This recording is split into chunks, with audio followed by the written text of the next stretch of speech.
धनगर धनगड एकच असल्याचा शासन अध्यादेश जाहीर। मुख्यमंत्र्यांच्या उपस्थितीत बैठकीनंतर सरकारचा निर्णय। शिष्टमंडळाचं उपोषण मागे घेण्याचं आश्वासन।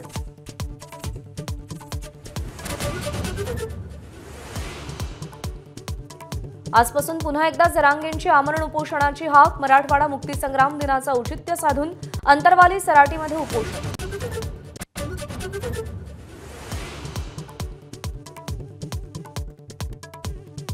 हिंदू हा एकमेव सहिष्णू धर्म असल्याचं सरसंघचालकांचं वक्तव्य। हिंदू समाज देशाचा कुटुंबाचा प्रमुख असल्याचंही नमूद केलं।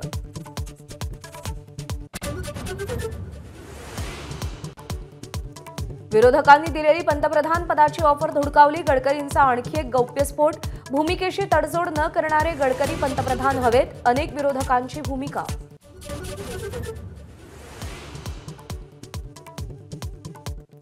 मुख्यमंत्रीपदाचं मला स्वप्न पडत नाही। सीएमचा चेहरा जाहीर करा म्हणणाऱ्या ठाकरेंचं शिर्डीत वक्तव्य। तर ठाकरे जनतेच्या मनातले मुख्यमंत्री, राऊतांचा पुनरुच्चार।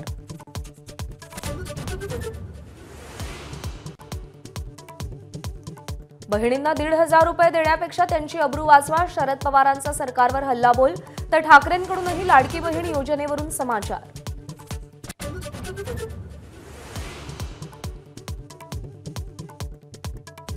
साखरमान्यांना कोकणासंदर्भात जाणीव व्हावी म्हणून खड्डे तसेच मुंबई गोवा महामार्गावरील खड्ड्यांवरून खासदार नारायण राणेंचा मिश्किल टोला।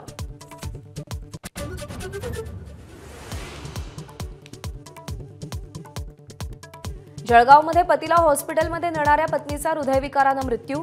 पत्नी गेल्याची बातमी ऐकून झेडपीचा डेप्युटी सीईओ असलेल्या पतीचा आत्महत्येचा प्रयत्न।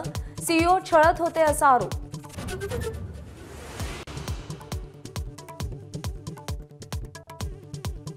लालबागच्या राजाची चरणस्पर्शाची रांग उद्या सकाळी 6 वाजल्यापासून बंद।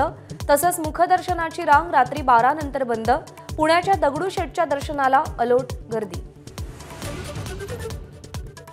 महाराष्ट्राला आज 3 वंदे भारतचं गिफ्ट। कोल्हापूर पुणे, पुणे हुबळी, नागपूर सिकंदराबाद वंदे भारतला हिरवा झेंडा।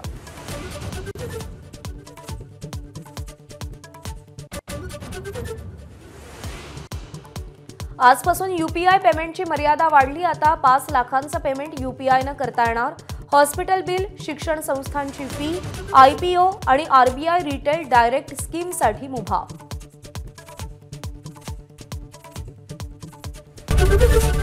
एबीपी माझा, उघडा डोळे बघा नीट।